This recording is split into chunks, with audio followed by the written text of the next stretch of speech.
अब भी यादों के दरीचों से हुआ आती है जब भी मेरे दिल के किसी गोशे में कोई दर्द अभरा है।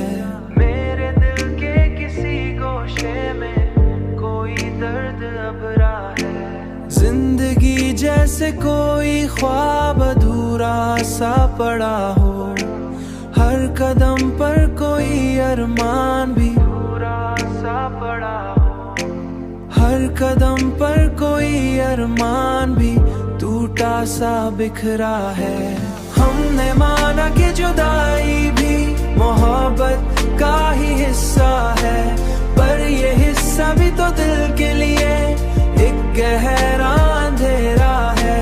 तू नहीं फिर भी तेरी याद का साया है मेरे साथ, मेरे हर्द के सफर में यही साथ सुनहरा है। मेरे हर्द के सफर में यही साथ सुनहरा है। दिल के कागज पे लिखी जाती हैं यादों की कहानियाँ, यादों की कहानियाँ, यादों की कहानियाँ।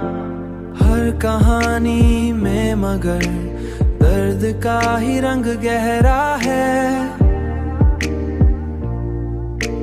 दर्द का ही रंग गहरा है। हमने चाहा कि किसी और तरफ दिल को लगा लें, पर ये दिल है कि तेरी चाहत में ही आकर ठहरा है।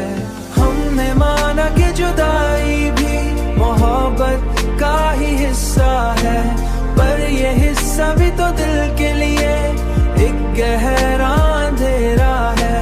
तू नहीं फिर भी तेरी याद का साया है मेरे साथ, मेरे हर्द के सफर में यही साथ सुनहरा है। मेरे हर्द के सफर में यही साथ सुनहरा है। कोई समझे तो बताएं ये मोहब्बत की हकीकत, या एक लम्हा भी अगर सच हो तो सदियों से सुनहरा है। तेरी आवाज की नरमी अभी तक याद है दिल को, मेरे हर ख्वाब के अंदर यही